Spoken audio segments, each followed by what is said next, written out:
Hey, good evening. Latif back in the game. I'm trying to make do with this little comb I got because it just looks fun, but it doesn't. I got to put in too much work with it. I got to put in too much work, so I'm gonna have to upgrade this. So let's back up for a minute. A lot of the people who have been around the block a few times know my guests, but I always want to go through and give them the power of introduction. Uh, let's see, do we go in order of age or beauty? Let's go age. Let's go age. Because I know my beauty days are long behind me, man, but I'm good with it. Okay, we'll go by age. Well, listen, this is Russell Taylor, and if you don't know, you need to know. This is somebody you need to follow online. Taylor Made Dreams, Out of the Matrix. Back up for a second. When you say out of the matrix, because we hear out of the matrix all the time, what exactly does that mean to you? That means getting out of the U.S., getting out of that American nightmare that they call a dream. It's a dream if it's a dream for some people, but it's a nightmare for people that look like me in my community. So that's why getting out of the matrix. Yeah, man. I mean, here's the thing.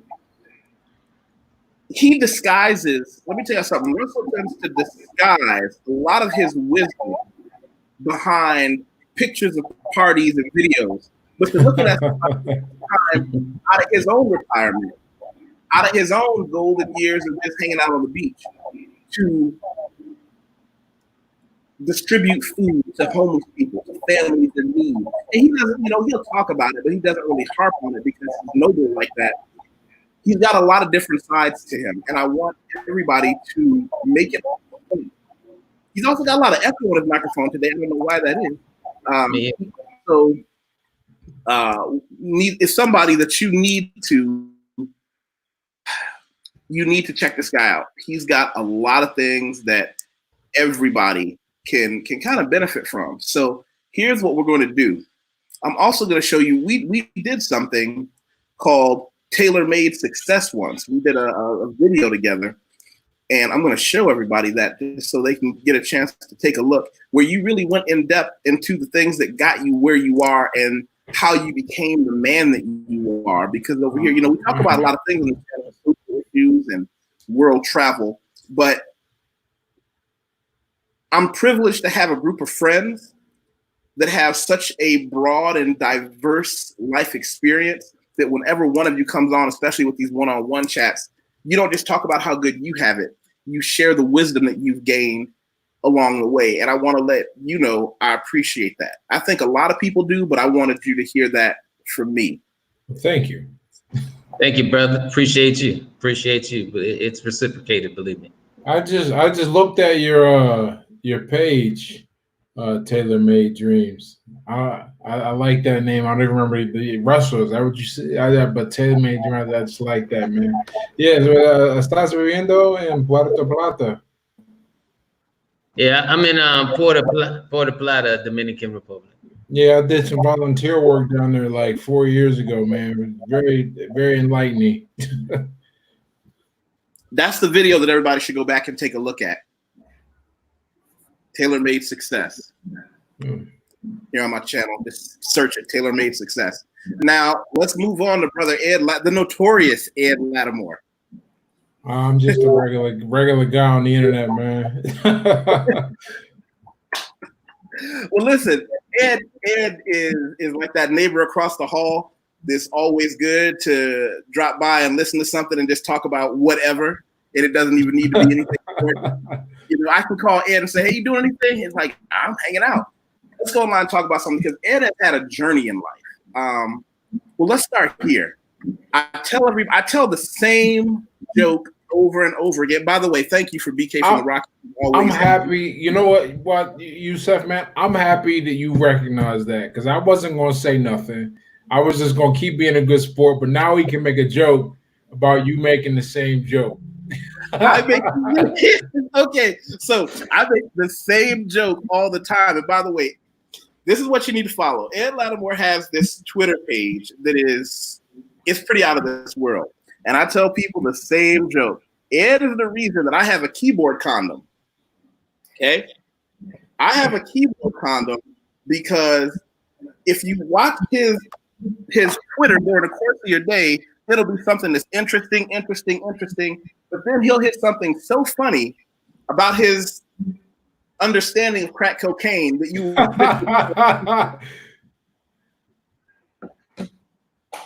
one of those things that makes you say, yeah. You know, it's fun, man, because people will follow me, man. He's like, oh, man, he dropping wisdom, dropping that, you know, whatever. And then I'll talk about how if you want the cure for COVID, man, check out the block because them crackheads are still out there.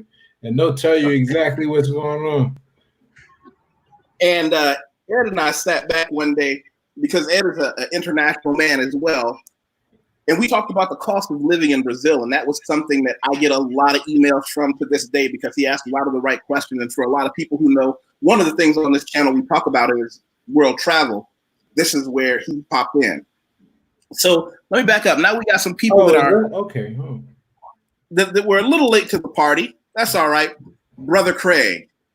Hey, what's going on, room? How y'all doing today? Sorry I'm a little late. No problem. Reintroduce yourself. Well, I'm a new entry into Brazil. I've been here right before COVID touched down, and so I've been enjoying this isolation with everybody else. Originally from Long Island, but lived in Tampa for about 12 years, and I just arrived. So I'm glad to share the wealth, share the knowledge with everybody here on the panel. And listen, you know, you talk about people getting just a real bad raw deal out of it. He didn't get to enjoy any of Brazil because he got here, got his stuff here. I'm like, man, we're gonna go check out this awesome new restaurant, and you know, we got to see a few of those, and oh, I can't wait for this festival that's coming, and I'm gonna take you here. And then COVID just happened, and it was not good. It was not good. Yeah, we're still going through it. But you know what? You and I had a great chat on something that, you remember this? Tell them what we did here. Yeah, the whole prepper thing. Preppers don't seem so crazy now. What happened out there in the States with the TP crisis and all these other FOMO incidences, you know, we're not looking that crazy anymore. Yeah, everybody was talking about how, you know, oh, we're overestimating things and nobody needs to have food and water just in case. Nobody needs to do all that stuff. That's just insane. You guys are over preparing. You're paranoid. Well, listen, just because you're paranoid doesn't mean they're not out to get you. That's what James Brown said. Seriously? Yeah, James Brown said just because I'm paranoid don't mean that they ain't watching me and following me. Shout out to James Brown. I had no idea. James Brown. Domain. Yes. A new friend. Yes. And don't keep speaking Spanish in front of me because you're messing up my Portuguese progress. All right, I'll try my best not to. Tell them who you are. Okay, so my name is Domain. I moved to Colombia from Atlanta of El Andalus Learning. So I started my journey through international traveling and living by teaching Spanish and English. In 2017, when I got laid off, they wasn't going to extend my contract. I just went ahead and turned it up full time with making my passion into a business, and I've been doing that ever since. I didn't rush back to corporate America. So currently I'm living in Colombia. What city? I'm in Cucuta right now, but as soon as this quarantine is over, I'm gonna head back to Medellin or Cali. Gotcha. And I just want to shout out to one of the people who are on the panel because he was an inspiration in making me just say, go ahead and do it. Put your best foot forward. Tell him made the general. All right. That's what's up. Thank you. Teach one. That's fact. I was like, you know what? Watch him and way he went through his journey. I said, you know what? Why not? America be there. I can always go back. Well, I can't go back right now because ain't no international flights. But later on, that'd be a good time. Sure. Yeah, yeah. So here's where we are. I've heard something going back and forth over and over about this fourth industrial revolution. The fourth industrial revolution. It sounds kind of weird. Not quite sure exactly what it meant, and I had to do a little bit of digging on the subject. Turns out, my friends and I, a lot of us have been talking about this in different forms for a long time. Actually, you know what? I forgot to do the other thing. If you're watching right now, make sure you click the subscribe button and hit the bell. That's really important. That's how I get to bring such great subjects to you and have so many interesting people on. The clicking subscribe and leaving a comment really does matter, and it really does help. And I appreciate all the people that have been with me since viewer 0, and have said they really appreciate the things that I'm able to bring up and how many diverse issues we're able to talk about. And that's largely because people kept asking for more, and I'm glad to be here for you all. So I say that to say this. The fourth industrial revolution is this thing that I kept hearing about, and I couldn't understand, like, why. I don't get it. I don't understand. Industrial revolution. I'm still thinking about the time we went from, we went to steam engines. That's what an industrial revolution is to me. Yet, lo and behold, the fourth industrial revolution, it doesn't necessarily, and I don't want anybody to stop me if I have a bad understanding of this. The industrial revolution does not mean necessarily that we're talking about heavy industry like steam to coal, or it could. It just means any transition from one giant part of the revolution, one giant part of the way we do things, to another. I think it's more apt to call it a technical revolution, because to use the word industrial it's kind of misleading, and it does exactly what you were talking about, Watt.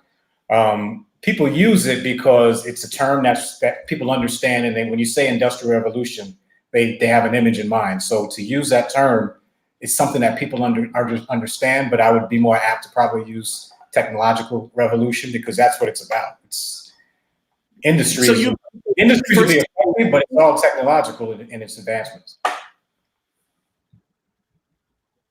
Go ahead, Watt, I can hear you. No. So you would probably call it the first technological? It wouldn't be the first. It is a part of, because think of it, all industrial revolutions revolved around technology or advancement of some sort. So it's just the next iteration of a technological revolution that doesn't have anything to do with mechanical industry, but it's going to revolutionize how we do everything. Well, I got another revolution that's getting ready to change a lot in America, and that's work from home. I think with this pandemic, that is it. Explain that. Pandemic. Are we gonna have to do that? Are we gonna do that? Are we really gonna do that, Russell? Hey, listen, I'm just talking about the pandemic that we all quarantined under. That's all. So here we go. Now I have to do this thing where I say this is a place where I value the opinions of certified and registered health professionals over any. This was not a planned epidemic. That it really was an event that happened. That yes, we can talk about. I'm sorry. Go ahead. I want to give you a chance to say it. We're not going to go down this road, but I'm going to give you a chance. We're not going to go down the road. But like I listen, man. You got mad scientists in some office, some weird place in Wuhan and whatever, and shit get out of hand. I understand. Shit happens. I understand it.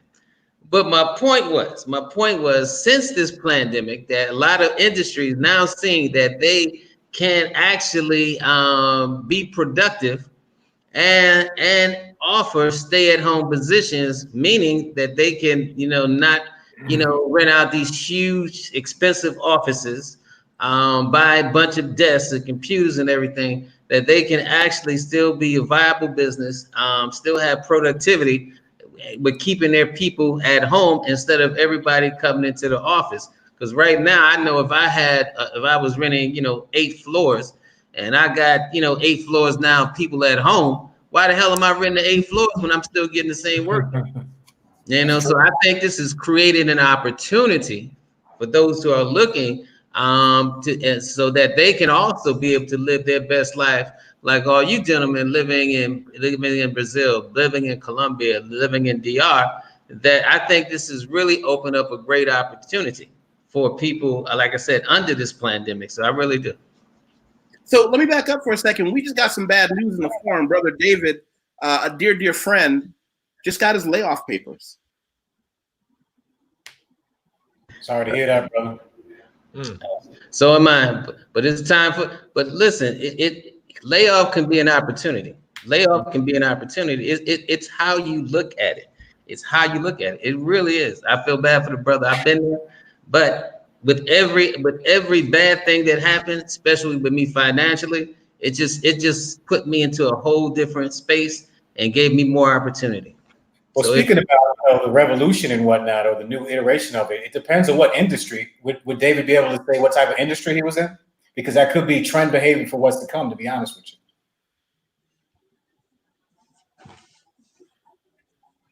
He may want to share that in the comment section. I'm not sure, but let's do this. I want to say I agree with Brother Russell Taylor when he said that we're not sure what door is open and what door is closed. One thing he did say is, just like a lot of people, I know a lot of people, and I hate saying this, took that first week of, or even 3 weeks of having to stay at home like it was some kind of a mini vacation. It was weird. People was acting like they were just having fun. Then it became real. And people are now, some of my friends that are in different companies, particularly companies where they may have equity, they're working 30 to 40% more, literally working 12 hours a day with a decrease in salary. And those are just the ones that have a job. Then some of them, on top of all that, have been fired, and the company realized, we don't need you back because you're right. I'll take an 80% decrease in productivity for a 50% reduction. I mean, a 20% decrease in productivity for a 50% reduction in staff costs. That's still a win. Yeah. And a lot of people don't realize that. Just like you realize you can do your job from a laptop, so did your company. Because I'm a keyboard warrior. I make my money online anywhere in the world. Brother Ed, you do the same, correct? Very much so. And I'll say this to that point about everybody just kind of chilling out the first 3 weeks. I was talking to somebody about this just yesterday and was saying that for people like me and you, that they all, you use my story, how they got me into the whole online business thing and everything. I had just lost a fight and I was really worried about how I was going to pay for everything. So I had to really baptism by fire, figure this thing out online and in person. There was not a stable ground. There hasn't been a stable ground, even when I was fighting, because the money's so terrible. There hasn't been a stable ground in 5 or 6 years. And so what I've done is I've had to learn to adjust and be stable when it's unstable. So this is just a Tuesday or whatever the day is, Thursday, right? I don't even know the days, right? But that's the point, is that this is nothing new for a lot of people. They are ahead of the curve. They understand that you can't really rely on anything external to take care of yourself. And one thing that's really interesting, they're talking about these jobs that are going to be permanently erased. And I'm sitting there thinking, I've always thought that we've had a glut of labor. There's just too many people working. And a lot of it is just and a lot of it is just to keep people busy, not like real jobs. And not like, oh, some of these jobs are just going to disappear. And I'm like, okay, how can a job disappear if it was vital? Like, it should just come back if people need it. Like imagine laying off the police. That's only going to last so long. Or your engineer, or your public transport guys, stuff like that. But these things that are not coming back, probably a lot of people that were not really necessary. They're either going to be work from home or they're going to be found to not be necessary. But I agree with the general statement that if we want to use this time to get ahead. There, it ain't gonna ever be this easy, man. Like, I mean, they're sending out unemployment checks and stimulus checks. Eventually, you know, this money gonna have to be paid back, and that's gonna be really bad for the economy. And so you better use it to get ahead. You know, if you didn't use the good times to be strong, use the bad times, because bad times are gonna come one way or the other. And here's the problem. I agree, and I do want to hear from Domain and Craig. I agree that there may be a lot of jobs that are unnecessary, but we have to argue about what's necessary, because what if we're in a situation where is it simply necessary for the government to provide jobs for all the people? If I have to look at a country and say, do we really want a country that operates at 95% efficiency with a 25% unemployment rate? Shit gets ugly in a country real fast when things like that happen. Well, I think here's the thing. Like, I think it's a matter of. I was talking about this on Twitter earlier. I think it's a matter of efficiency, not so much what is necessary, what isn't. Like sure, we could hire and staff and give everyone a job in an office, but we're finding out, well, a lot of those people aren't really necessary. So we get stripped down to what is necessary to make sure the company achieves its economic goal, which is like profit, right? At the very least, to break even. So we found out we probably need a little less than originally slated, and then the same thing happens across corporate America. Anyway, without a disaster, downsizing happens all the time. All that's happening now is there's a massive downsizing. A lot of people are finding out they didn't really need to be, doing what they were doing. Wow. Domain, can you read the comment from BK? Sure. Truth. More companies are reducing numbers and employing automated systems to have a consistent product. The product may not be the best quality, but it can be reproduced consistently and cheaply. I lived in China for a couple years. Over 2 years. Yeah. Absolutely. How are things rolling down there where you are, Domain? Or over there? Because I'm in, so you're over there. Yeah, over, yeah. Well, they're slowly but surely reopening up the country on certain things. Next month, I think they're going to begin national flights. International flights, they won't be. They're going to have restricted quarantine as far as, certain age groups of people still got to stay in. And they're not going to open up any social venues like bars, restaurants, or carry out only, or delivery, home delivery. And I think they're not going to open up any commercial shopping centers until maybe July. So they're slowly opening things up, and they want to see how that COVID-19 infection rate goes before they actually open up everything fully. Yeah, but who's going back? I mean, we have a situation in the United States right now where there are states that have a hotline that an employer can call to snitch out his employees. If the employer, have you heard this? I just read it the other day. Absolutely. When the government says you can go back to work and you have an employee that says, I'm not safe going back to work, your employer in many states can call a hotline and say this employee refused to come back to their job. Then the federal government will deny you any benefits you may have been receiving to go back out to work in a dangerous environment. That's wow. That's America for you. That's wild, man. But I'll say this: I have a back and forth with a guy on Facebook about this. It is good-hearted, but trying to learn.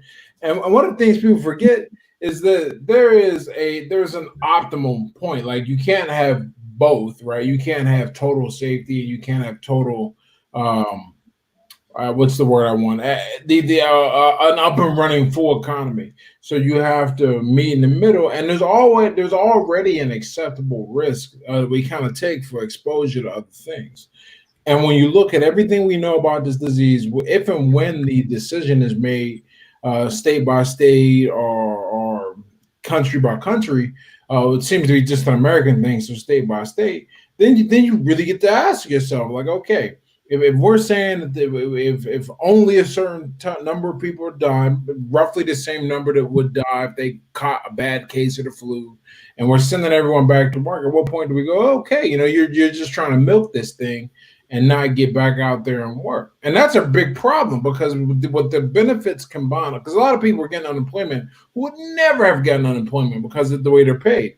And they're starting to see, man, this is pretty effing sweet. Of course, they don't understand it, like that money, since they didn't pay into unemployment, is being taken from somewhere and they're going to pay for it in a very unpleasant way they probably won't understand in 4 to 5 years in the sense of inflation or hyperinflation, I should say.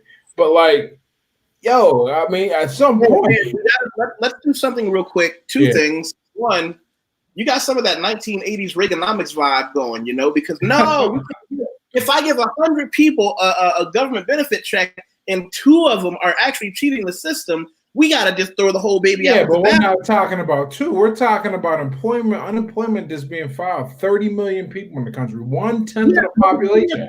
What percentage of those people do you really believe can afford to be faking that?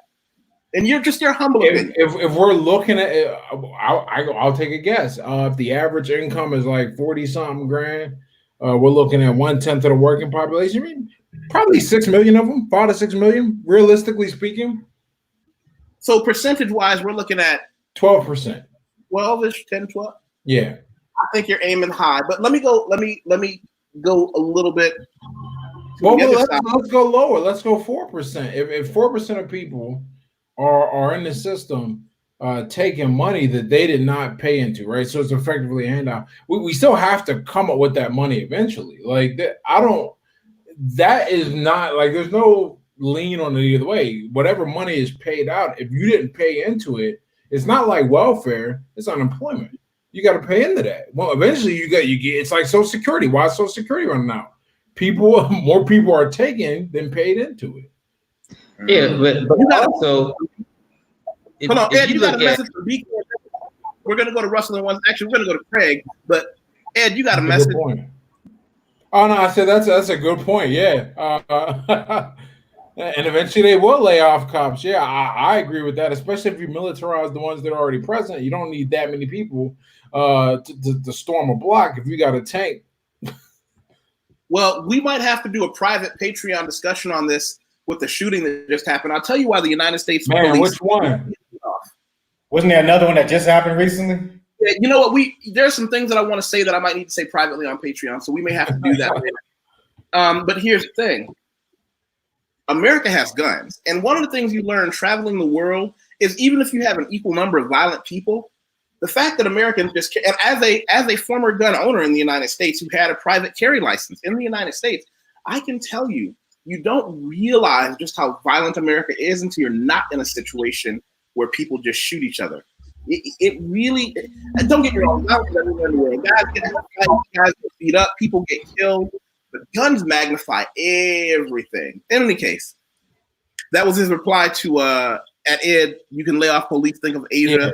There's a whole lot of CCTV. It could happen here possibly. Yeah, right. So yeah, I agree with that. I see. I guess what I meant was that when by force majeure, not like evolution of technology. And it seems that force majeure is like wiping things out that we thought were kind of useful, and it turns out they're not, or there was a lot of excess. So let's do this. I want to tell everybody the one thing. I got a couple things that bother me about my friend Craig. One thing that bothers me is Craig has some of the most state-of-the-art audio equipment and does not have a YouTube channel. Not yet. I'm still has a smooth voice. You gonna put me out? Better than I. He's a lot calmer than I am. He's nicer than I am. People actually like him more than they like me. I have to work hard for friends. They're just the people, and he just decides, I think I'm gonna sit here with all this fancy equipment and my microphone, and occasionally show up and people want to say hi. Yeah, that's what it is for right now. I'm getting on board with it though. You've been oddly silent. What have you been soaking up? Oh no, I'm just listening to the discussion because there's a lot of perspectives that I wasn't aware of. So I'm just soaking in a little bit of knowledge, and then I'll jump into my stuff when it's necessary. Yeah, he's like that kid that pumps that air rifle for half an hour. The one time, like, now you get a kick this phone, get him over the head. Right? You know, here's the thing, Domain, as a business owner, let me back up. Domain, do you work online or are you a solely face-to-face person? Right now, I'm working online. As far as the quarantine thing, the good thing is I can work online. So that saves me in travel, transportation costs. That saves health-wise, being in front of people facing who may be sick and not have any symptoms. But yeah, I can do I'm doing everything 100% online at the moment. Now, here's the kicker. When the gates open again and you feel safe coming out, not when the government says it's safe, when you feel safe sticking your neck out of the front door again, do you think you're going to go back to your old model? Do you think you're going to go back to looking people eye to eye? Do you think, you know what? I can say no travel costs, no travel expenses, no more eating crappy food at restaurants. I can cook my own. Take a small reduction in clients, but a huge reduction, a huge increase in money and time saved. Do you think you're going back out there? Oh, absolutely not. As a matter of fact, I'm already contracted with an institute, and when the COVID hit, they said everybody can work online. So I just told them the other day, I said, yeah, when they open things back up, I can either remain online or I could transfer to another town. I said, I'm giving them the pitch where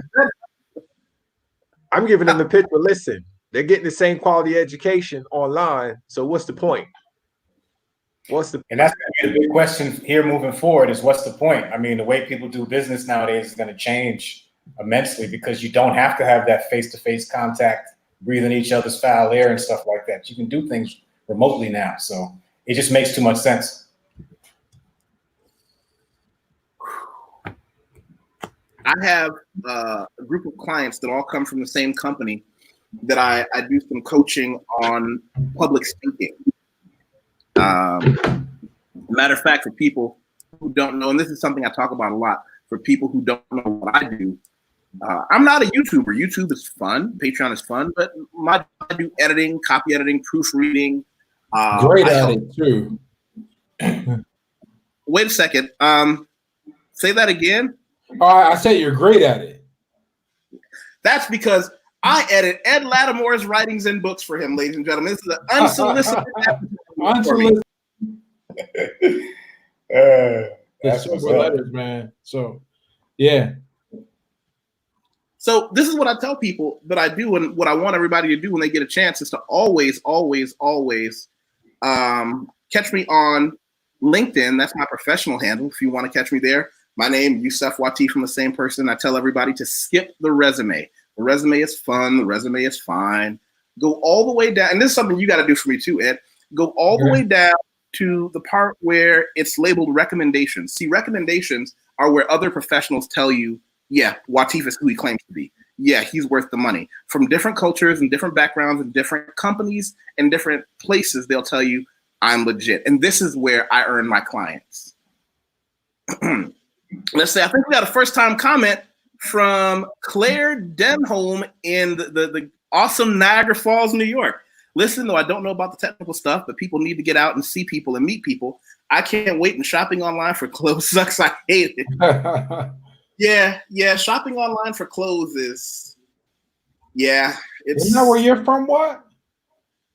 In fact, it is. Mm. Yep.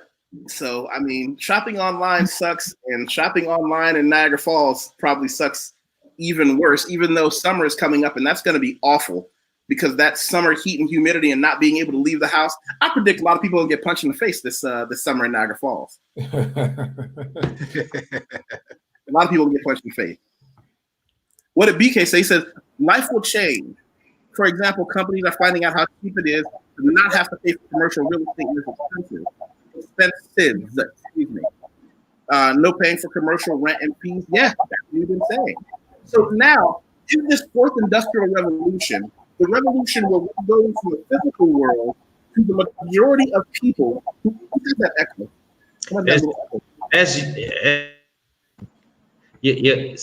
Your mic is not clear. At least I'm not getting it. Even when I got mine on mute, it's still not coming out clear. Or is it just me that's hearing it? I was hearing it. Hold on. Yeah, it's not clear either. My voice? Correct. So let's do this. If my voice is not clear, that means somebody's giving me feedback. Hold on. Hello, testing. Is my voice clear now? It's better now, yeah. Oh yeah, that was you, Domain. You got feedback going through you got you coming in and out. So just mute yourself until you speak again. Don't worry about it. I don't believe in muting people. I just say mute yourself until. Oh, look at this. Claire says, I like instant gratification. I want an outfit. I want to go in it. And she also said, I got central air. So she will not be punching people in the face this summer. That's what's up. But is now this next revolution where we're going from the physical world to the online world, we just hit a funnel. We just hit a bottleneck because the number of people who can earn their living off of a laptop, you've already cut into a demographic of people that's tiny, tiny. Because blue collar workers are necessary, but not as necessary as they were. Now, of course, I have people like Blue Collar Wisdom I did with my friend Pat, who is an amazing electrician. But the problem becomes, where do all these people go when you see, I mean, there was an ugly hashtag that went around for a while. I don't know what happened, but it said, learn to code, which seems like not a big, so you, okay, hold on, let me back up. You guys have heard it, right? Yeah. Okay. Ed, tell them what learn to code actually, oh, damn it, look what she wrote. She's got air, so that means she just punches people in the face because she likes it. That's because it's fun. In any case, if we just hit a bottleneck and we just hit a situation where low-skill jobs, I'll call them low-skill jobs because not all blue-collar jobs are low-skilled. True. We hit that situation, like where does it all go? I'll give you an example here. There is a great chat I did with a dear friend from college, and it was called Blue Collar Wisdom. And Pat is, I don't know, whatever the high level of electrician you can be is. He leads this great high income life, leaves for work at I think 7 o'clock in the morning and is home for dinner every night. You will always need him to what he calls, they always say, you know, pulling wires. But what about the guy who just, I'm trying to think of a job that I can name that won't be insulting to the people who do it. There are low-skilled job people. What happens when they just get sucked out because we don't need them anymore? For example, buyers, procurers. Claire Denholm in the comments said that she talks about buying online. There will be a need for hands-on workers. You're right, Claire. There will be a need for hands-on workers.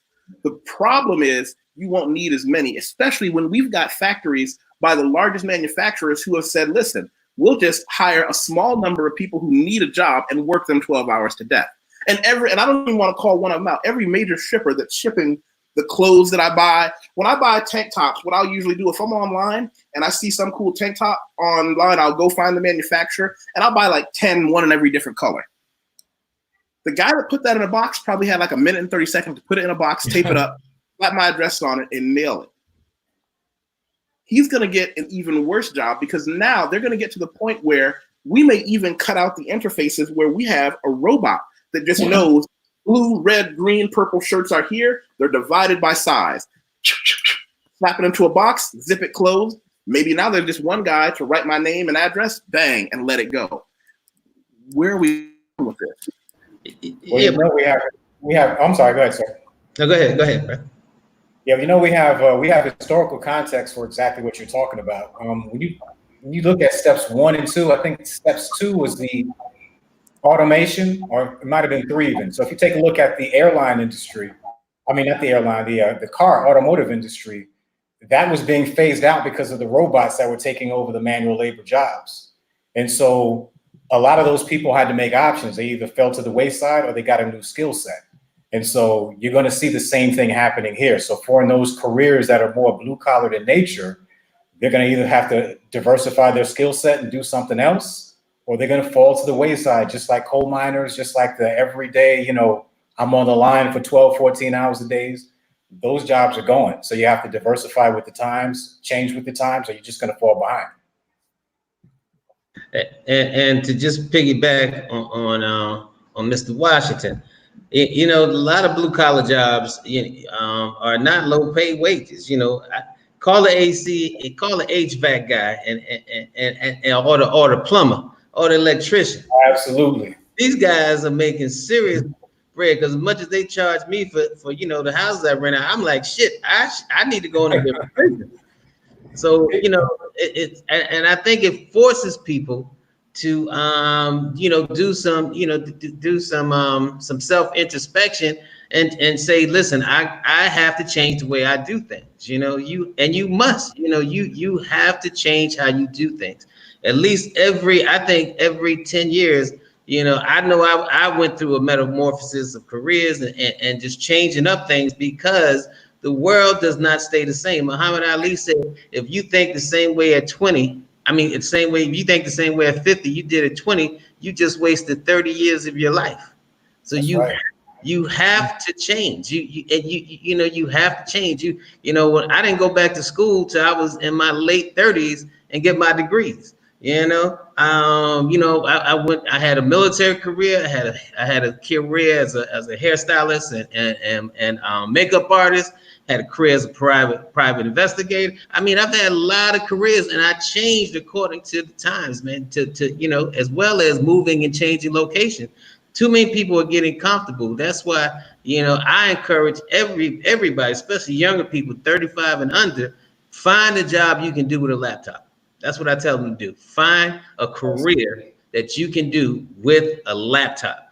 That is your best option because that gives you the option that you can live in Bali, that you can live in Sao Paulo, that you can live anywhere in the world and still create money, make that US dollar, and you live in some countries where your dollar, you know, goes up exponentially. So yeah, I think it creates opportunity. I really do. I think Ed's the person in the United States right now, and he's trying to get out. I came back during the plague, so it was foolish. But you know, we all but let me back up. Russell Taylor said something. I remember he was in a chat on his room, and somebody made a comment. It was something to do with the upkeep of your hair. I don't know if it was his beard or his afro or something. And you laid out some grooming tips, and I was like, wow, where did that come from? Because that was before we had our conversation on my channel, and I remembered I'm going to have to introduce you to Liz. She is a makeup artist who does high-end glamour makeup, and this is something I talked about with her. All right. Most people don't really appreciate the person who makes sure your grandmother or, you know, your mother gets buried with dignity. She's the woman that does their makeup so that when the family sees them, they see the woman that they knew. And there's a lot of money in there. Trust me. There's a lot of money in there. Yeah, I can imagine that. Yeah, I just didn't have the stomach for it. But I was offered a job at a couple of funeral parlors just doing the hair. And there's some money. I mean, where let's say if I've charged in my salon, you know, $40 for, wash and set, you know, I could do the same thing at a funeral parlor and charge them $90. And they had no problem with it because I'm working with a dead person. Once you get over that phobia and realize it's the living that you got to look out for, you know, hell, you can make a nice career. Really can. I'll just chime in here on the trades thing and everything. I think for whatever reason we've got it, at least in the collective kind of mainstream consciousness, that the trades and everything are these unessential things, whatever. Like, no way, those guys are fun, and certain things at like the tech level fun. A lot of things in finance becoming less fun because computers are just smarter than humans. Where people are finding out there's like this extra glut. Like I remember, it's really like low paying jobs to begin with, period. I remember when I worked security, they said, and if somebody does something, call the police. And I'm like, what the hell did you hire me for? Like, I was like, oh, it's just a job, right? Same way when you go to like the grocery store now, you see a lot of these people, like they don't need as many people on the floor. They don't need as many people at anything that really involves customer service. Doesn't Amazon have the one where you you swipe your Amazon code when you walk in the store, put all your stuff in a basket, and when you leave, you just push the whole basket, and it just runs it. You know, people that build stuff and people that service those things, people that work with humans, people in the government, unfortunately, but it is what it is. Those people are fine, you know, any type of law and well, that's more government, right? Those people are fine. It's the people that are doing things that don't have any rigor or require you to get dirty. They're probably the ones freaking out a little bit, you know. Absolutely. You know, maybe I'm a victim of the circle I'm in because I came from a financial field background and, you know, shirts and ties every day and, you know, all that stuff. And I know a lot of people because most of my clients were those high-end people that had these very fancy jobs, we'll call it. I know a lot of them they're kind of wetting their pants a little bit. Yeah, because check it out. You know, one of the things that I thought about studying when I went back to school, I was going to do actuarial mathematics. And I looked at it and I said, well, this looks like something a computer is going to be able to do really well, really soon. Like, because all it is a bunch of formulas where you put the input in from the risk scenario and then you figure out what you're going to charge people. Okay, but wait, first we got to do, you have a mind for that. Let's do two quick things. One, say, when I worked in the investment business, insurance and investments, a lot of people have never met this guy. A lot of people who know me online and they don't, when I was out there grinding out like that, and I can tell you those are some interesting ways of making a living. But for people who don't know, Ed well, you tell them, what is your degree in? Physics. Yeah. So you numbers and math. Physicist? Are you a physicist? No, I don't get the. I mean, we figured out. I don't feel comfortable calling myself that because I didn't pursue PhD level work, and I don't have like things like that. I mean, but you know, like I know physics. I know more math than like 99% of people you're ever gonna meet, and more science. But yeah, you know, I'm not there. But I eventually studied that because I said, okay, here's all this math and there's all these things that I can do, but I'm not going to pigeonhole myself into a thing that I know is going to be replaced. Like right now, the salary is so high because it's so hard to do, but the machine learning algorithms they're getting smarter and they can read like we can. Every time Google unrolls a core algorithm update, all it does is the computer read more like a human and punishing bad writers. We are not that far away from jobs that they were six-figure being wiped out. They have friends in pharmacy. Pharmacy used to be like a guaranteed thing. Now, motherfucker just show up with the prescription, put it into the machine, and the drugs are dispensed. And I said, well, what are you going to do? I was just curious. I mean, what are you going to do when this is gone? And the computer can do your job faster, fewer mistakes. Right. And the favorite part, they ain't got to pay you $110,000 a year. They just got to upkeep it. I was like, right? But there's 6 years of specialization. There's a very like interesting job class where it's high prestige, but low value in a technological world. And now a lot of these people that went to trade school, IBEWs, the International Brotherhood of Electrical Workers, the Boilermakers, cats that can build houses, the carpenters, even bricklayers and masons, man. Like those people are the future. Yeah. You know, I may have painted myself into a corner because I just thought about something. I bought a new fancy shower head. The water comes down and across. It's got different settings and it's awesome. And I remember I just had the handyman come in and install it because they have electric showers here, so you never run out of hot water. And I trust myself to do things that are not electric. I can YouTube it, but I'm not trying to get zapped. And then it occurred to me, like, he's done some small work, like he had to retrofit my stove. I bought a stove, and the coupling, I think, was male or female.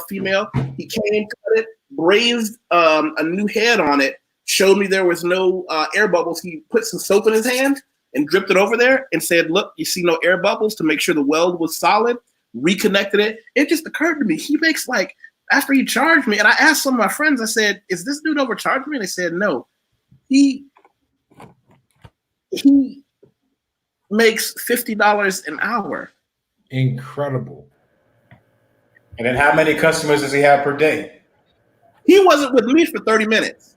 Yeah, see, yeah. So he's He making. came in, he had his bag. He put his bag down and said, "Where we going?" That reminds me, there's that old story where they were at the power plant. They calling there's something wrong. They can't figure out what it is, so they call in a specialist. He walks around for 2 days, walks around, makes some notes, walks around, and then takes a ladder out, climbs up, puts an X on it, and says, "Your problem is there." They go and fix it. It was, oh, so grateful. How'd you know that? It was like, knowledge, whatever, right? What's the bill? And they hands him a thing for $10,000, and they go, "What the hell, man? You didn't do anything." He go, "Oh, no. The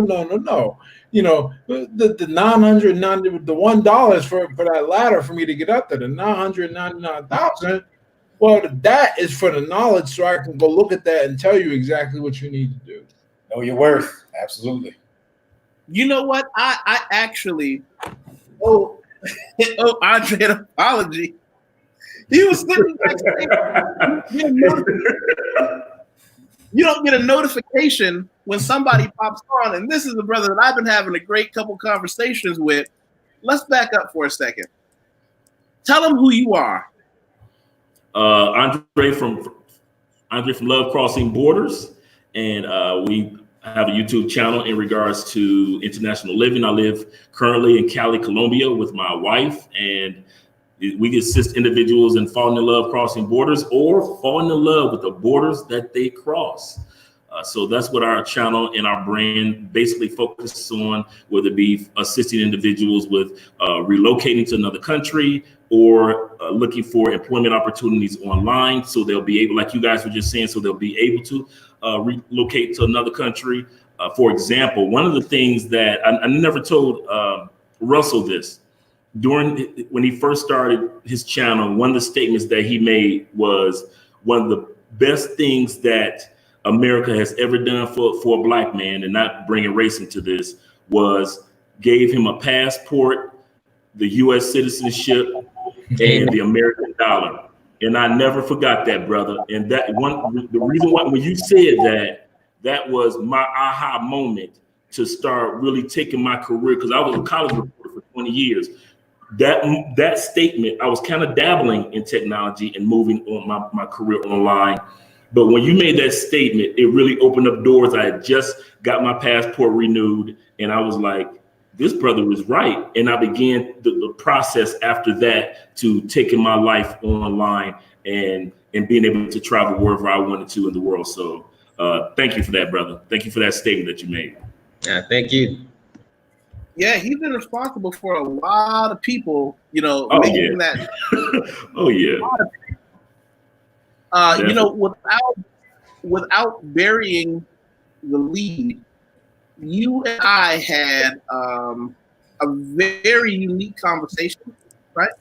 Yes. We had a conversation on my Patreon, and we went into, kind of that story of started and where you are.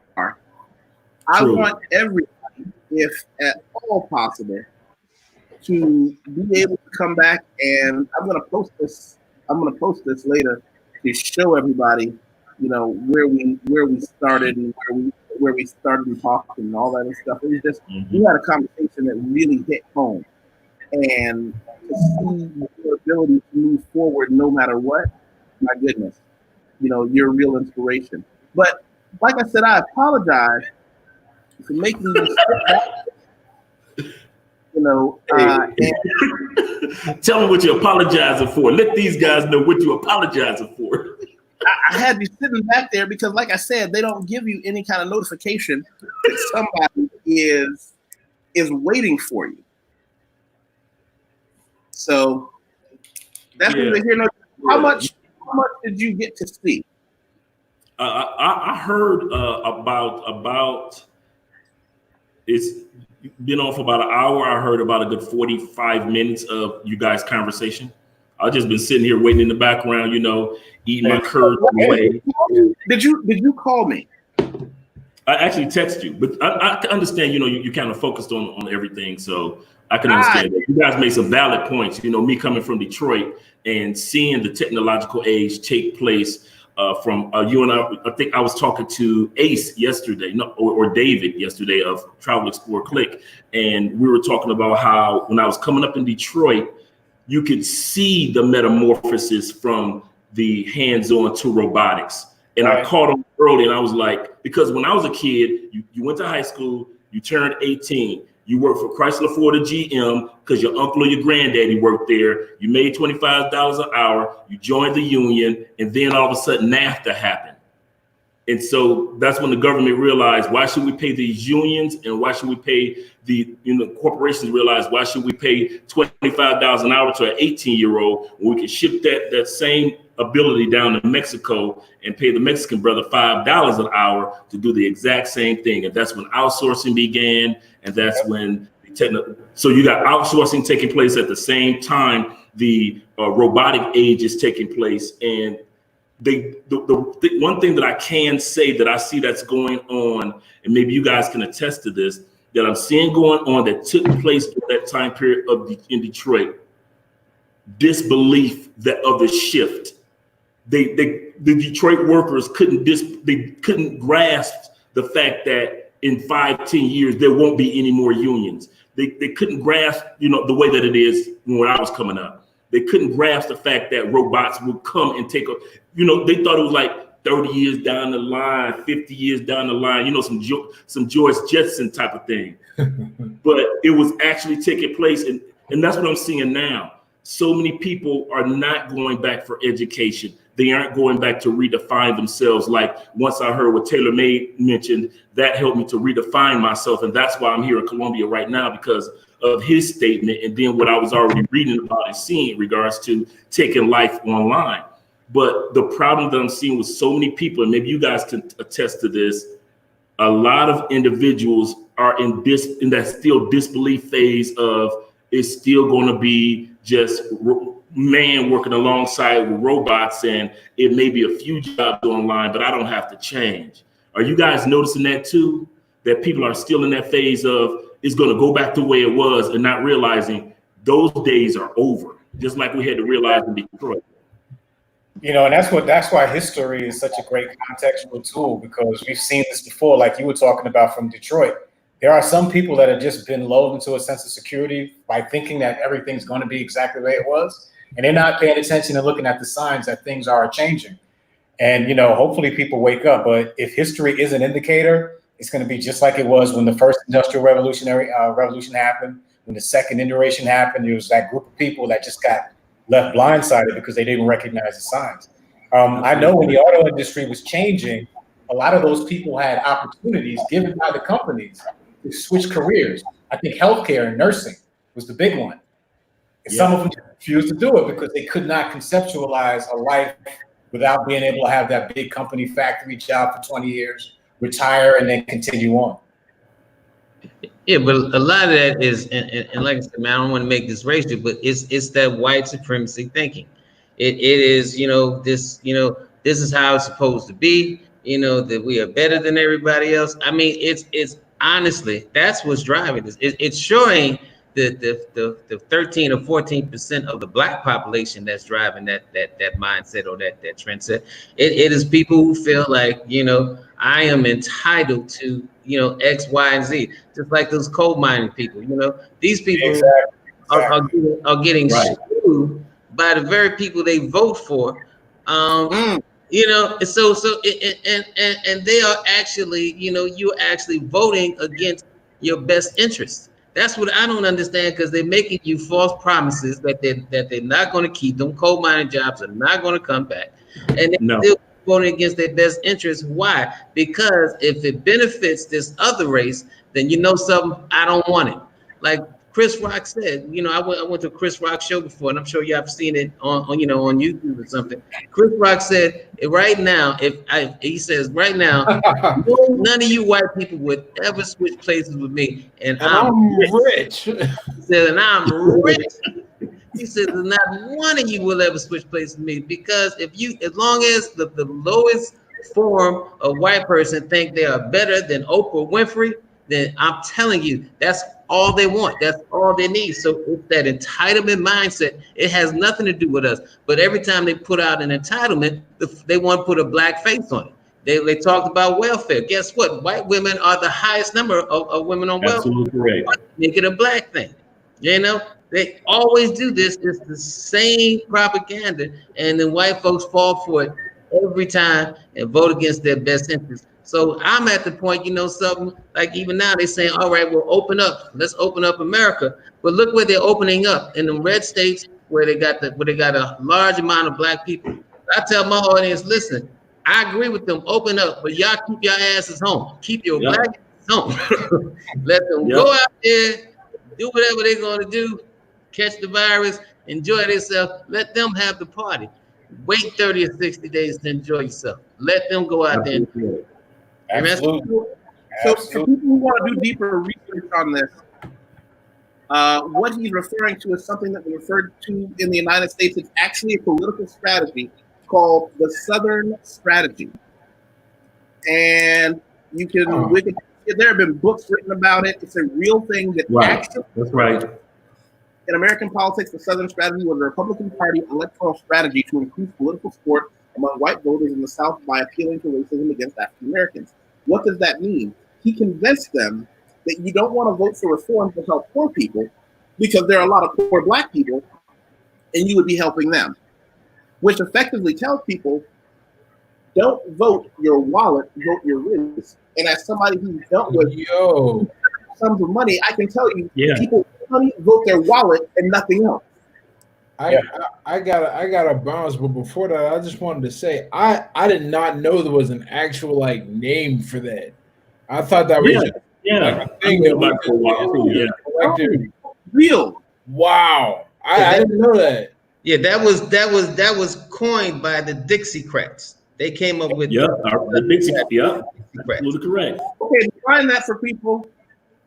All right, the Dixiecrats. Well, it used to be, you know how blacks now are among the Democrats. Well, imagine switching the role where blacks now are Republicans. This is when Republicans decided. I think Lyndon Johnson, when they decided to vote for the Civil Rights Act. So once they did that, the Southern states, you know, those Southern racist people decided, hey, this party is not for me. This is not for me. This is not for me. So they formed, literally got together, formed the Dixiecrats, and they started basically pushing any type of policies that were about Southern values. But we know what Southern values are. You know, we know what those Southern values are. So they formed the Dixiecrats. So they start coming up with all these laws to basically punish, humiliate, imprison anything that had to do with trying to take it back, you know, to the old, to what they call the good old days. So that's and the Dixiecrats started, and that's when they totally left the Democratic Party and went to the Republican Party. And that's when they pushed blacks out of the Republican parties into the Democrat parties, the Dixiecrats. This is during the 60s and 70s. Yes. Oh, do you know Big Rob? Well, gentlemen, it was nice to meet you guys, but I got to run off now. I'll give me something to Google later and read up on. I had no idea about that. I think the youngest one here is just all this stuff in my mind. All right, I see you. I'm gonna check my email. What's up? I said you got to send me the next book, right? Because I got to get on top of that. Yeah. Oh, yeah. For sure. All right. Talk to you guys later. Oh no, you're just waiting. Bye. Goodbye. Yeah, it's oh, hold on. I don't know. Wait. She said, plus companies pushing for reopening, majority landed by white billionaires that can pay for their own ICU at home. They don't care about the people who would die in the process. Yeah. Yeah. One of the But things about it's been like that since the industrial age. I mean, think about how many laws and policies had to change in regards to children not working. And remember when the industrial age first started, and they had buildings catching on fire and hundreds of children dying because they had to come up with new child law. So it's always been a time period where the ones on how many times have we seen look through the history and saw the Asian population that was first came out to America was exploited during the time when they were building the railroads. It's always been a time of from slavery to the railroads being built to child and lady labor laws, female labor laws. It's always been a time in history where there was exploitation by the multimillionaire or by the plutocrats of that time period. So to see it now is just like the brother was saying, history repeating itself constantly. So, but this is one of the few times that I'm noticing, and maybe you guys can attest to this too, that I'm noticing that we can take the reins. When it comes to online, I'm seeing the opportunity to overcome racism in regards to opportunity being not washed away, but we somehow can kind of like skip over it. Like I was jogging a couple months ago, right? I'm jogging, and I happened to glance down, and there was a small little snake coming by. This little grass snake. I skipped over the snake and kept going. That's how I'm seeing what online opportunities are allowing individuals to do. That snake of racism is, and you can skip over it now. To one point in time, that it was a python, it was a boa constrictor of racism.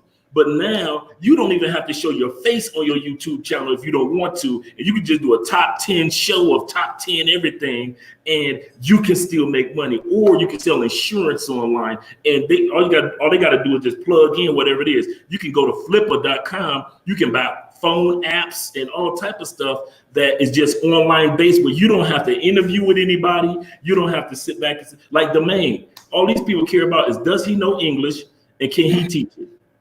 To where at one point in time is we aren't hiring Tyrones today. We're hiring Chaz today.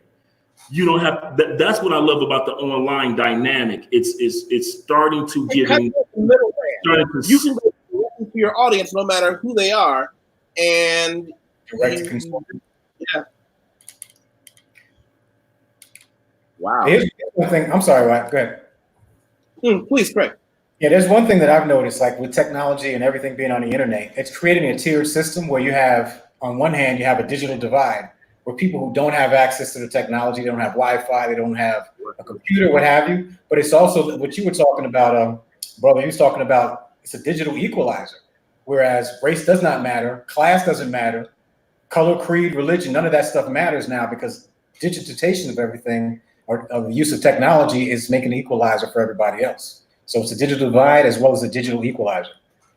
You're absolutely correct. Yeah, but even more so than that, because most Black people live in the inner cities where, you know, where technology is always on display because of hip hop and other genres. But you got people living in these backwoods. I'm talking about it in country, dumb fuck Mississippi. Excuse my expression. Oh, come on.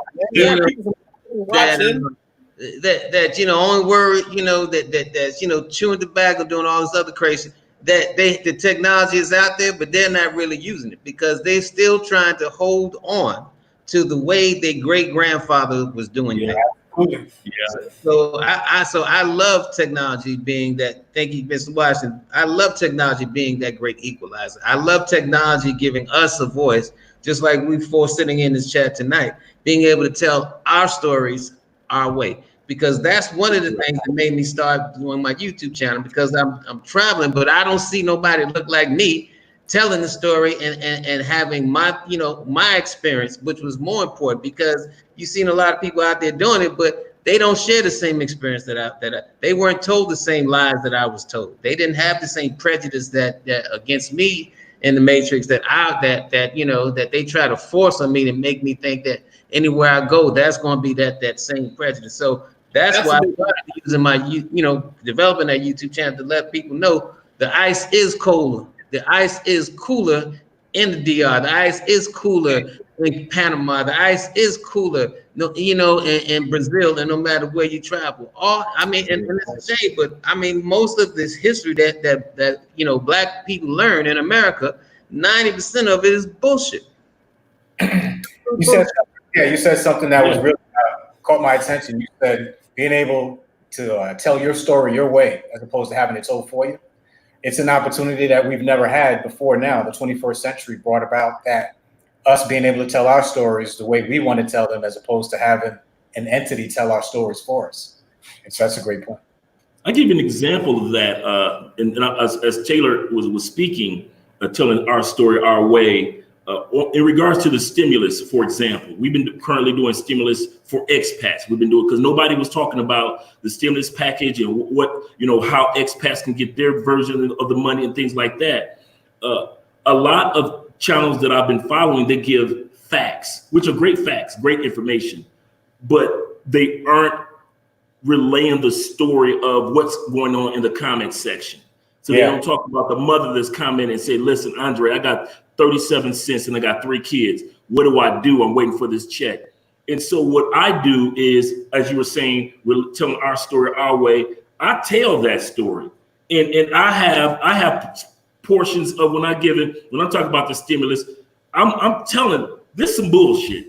I'm tired of this, blah, blah, blah, blah, blah. And people are responding because they want somebody to not just give them facts. They want somebody that can understand the vent, the fact that they've been waiting since you told me April 29th I'm supposed to get this money. Then you tell me the latest date is going to be on May 27th. When am I supposed to get this money? My neighbor has it. My grandmother has it.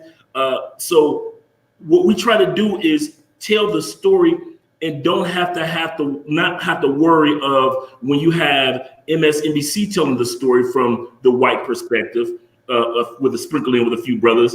Fox, with online, with the internet, with YouTube, we get a chance to tell the story the way that we want to. There may be a tailor-made, there may be an individual that tells it straightforward facts, and then there's a Love Crossing Borders that may tell it from the emotion of what the American citizens are going through. And so I do agree with you guys that we get a chance to tell our stories our way. For example, and I'm going to just end it with this. Once again, as I started, with the expats, because nobody was talking about us 9 million people, U.S. citizens that live outside the United States.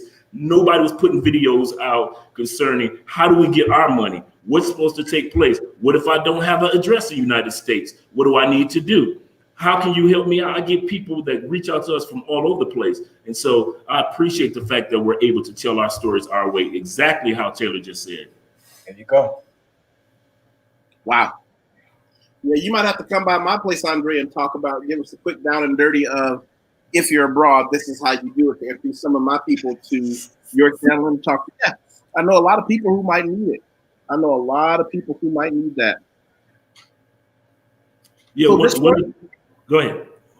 Please. Oh, let me get BK from the Rocky said, not only does tech fight racism, it fights sexism. People can't get Me Too'd if they don't have to work in an office environment. Yeah. Just think about how many dudes don't get fired because of some fake sexual harassment. Thank you for saying that. Because when that Me Too movement came into view, it went straight to black men. The first victim was Bill Cosby. The first victim. Well, now, if I'm not mistaken, we had evidence on Bill Cosby, didn't we? Say again? Was there evidence proving Bill Cosby's crime? No. That first of all, that evidence was 34 years old, and the evidence was, and this is the evidence. He wasn't accused of rape. He was accused of sexual misconduct, right? So we're talking about a chick who he paid for college, who he still continued to be in touch with him for several years after that incident, and then paid her off, and she still gets to come back 34 years later and launch another case. Come on, man, that is That's something. one thing I really want to touch on that one day is the instance of, well, here's the thing. If someone does something wrong with evidence, they can be punished. The problem is you're right. He didn't grab some chick and throw her to the ground. If I'm not mistaken, they were getting high together. They were using those pills to get high. They were having sex. Everybody was back. Every party time. Psychedelic drugs was plentiful. Everybody was using those drugs. And if you were in Hollywood, they was using that was the thing. They was using it in the hood. They was using it in Hollywood. Everybody was using those drugs. Everybody. Okay, from the Rocky said it takes a bow for his heroic typing of awesome things to say. But yeah, that's an awkward thing to even consider when you realize how many false accusations. Yeah, and when you from home. All that started when he wanted to buy ABC or NBC. I forgot which one. NBC. And the only thing that was holding him up was, that this whole moral thing. And he was like, listen, I'm beyond reproach. What are you talking about? And that's when all that stuff just came out the floodgates. All that stuff. That's when all that windows come out. That's unfortunately right after that, the son got killed. So it was just, one floodgate after another. And after he finally, did the mourning for his son, he went back with his attorney, tried to buy it, and man, I'm gonna tell you, the floodgates just came open. And when they hit that Me Too movement, it made it a real movement. Because I've heard a white guy. I remember I was in Sasua, and this white guy, I was sitting at a bar. We were talking, and he says, "Man, I know what it feels like to be black." I said, "What the hell you just tell me?" He says, Taylor, I know it feel like to be black, man. This Me Too movement. I said, first of all, you have no idea what the hell it feel like to be black. I said, unless I go to your house. I said, you got a daughter? He says, yes. You got a girlfriend or something? Yeah. I said, well, can I go rape your girlfriend, screw your daughter, and do whatever I want to do, move up in your house? And you have no idea what it feels like to be black. I said, as far as that Me Too movement, I said, who's getting fried right now? I said, Bill Cosby. And he was like, no, but something happened on my job. I said, brother, how come when bad things happen, first thing people want to say is, I know what it feels like to be black now. I mean, seriously. That's the sad part, that we're even the comparison to something that is negative or destructive that happens to somebody. I remember they were arresting, it was on YouTube about 6 months ago, a year ago, the white dude, the white woman that was like, you treated me like I'm a black person. You treated me like I'm a black. We are psychologically, because of branding and because of history, we're supposed to be the poster child of when you are attacked or when something bad happened to you. I had a situation like that happen a couple months ago. And it was a white dude from the States. And I literally just looked at him and I walked away because he was drunk. And he was like, oh, man, down Colombia, man, you blend in. I can't blend in. I was like, yeah, let me walk away. His mouth. And right now I'm actually taking footage of this event. So I'm supposed to be focused anyway. And I knew the guy. So it wasn't like somebody I didn't know. But I knew if I turn around, I'm giving it to him because this is not the time for that. But it's just sad that people think like that. But once again, going back to the topic at hand, that's the beauty of us being able to, at least us four. Let's just talk about us four since we're here. I don't know about the other guys or anybody around. At least us four are grasping the opportunity that the online lifestyle, the digital life, is granting us. It's going to be sad because if we go back once again by his history, our people usually are the last ones to catch up on the trend. It's amazing how we create trends of clothing, hip hop, styles, music, anything that has to be animated. That's us. We'll create that in a minute. We'll create a fancy drink and sell it. But at the end of the day, when it's time for something serious to be advanced, we're always the last ones to actually accept that manifestation, that splitting of the amoeba of a scenario or situation that's taking place. We'll sit back and bury our feet in the sand and plop our heads in the ground and say, no, it's not changing. and while the change is going on all around us. Yeah, you're gonna see the results. You're gonna see the results of what's been called the digital divide. You're gonna see it. It's gonna happen. Yes. It's happening now. Yeah. One of the shifts that we made in our channel is that we're going to start promoting even more of digital employment opportunities. We're going to start showing people here, call this place, they're hiring. Reach out to this place, they're hiring. This website is on sale for $50. This website is on sale for $200.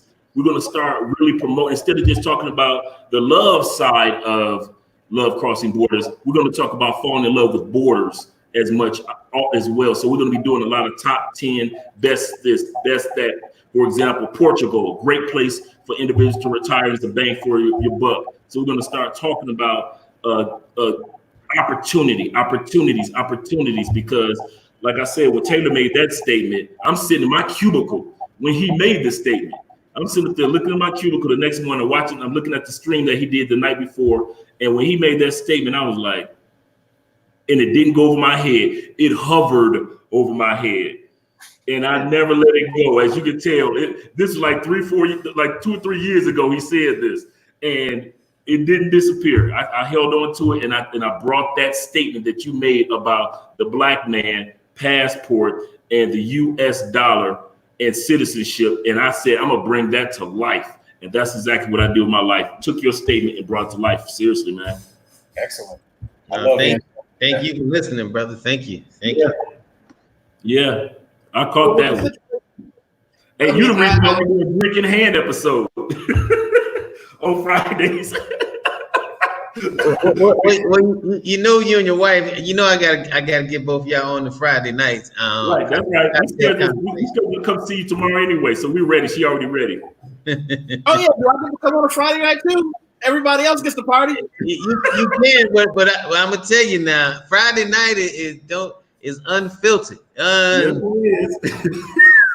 Friday nights is unfiltered, man. I didn't know what I started when I started doing that, man. But I got a lot of freaking comments, man. Cats, they like, man, do not stop the Friday nights. Do not stop that. Yes. So I get. Listen, man. Tell your wife, just be open minded, because she is. She is. Anything gonna come out, bro. So yeah. You said I'm gonna get all you brothers definitely to come on that Friday. I'm just kind of lining up. I got my next 2 Friday nights lined up, but then after that, I want to do Crossing Borders, and then Mr. Youssef, you're gonna be right after that. But that'd be after that. We do that marathon of the minds too. So right. That's right. All right. Well, listen. I really think I came into this conversation with one way of thinking and leaving with a different one. I wasn't completely aware of how many other people had an open economy. I really thought it was a lot more people than it is. But you haven't really shown me. It's just a matter of who's making the decision. If you don't make the decision to turn your ship around, and we know ships don't turn quickly, you got to start turning your ship around. It's going to crash. But there are those among us that have been making that change over time. I just hope that it's not too late for some people. I hope that there's still time for people who want to get in, who want to make those changes.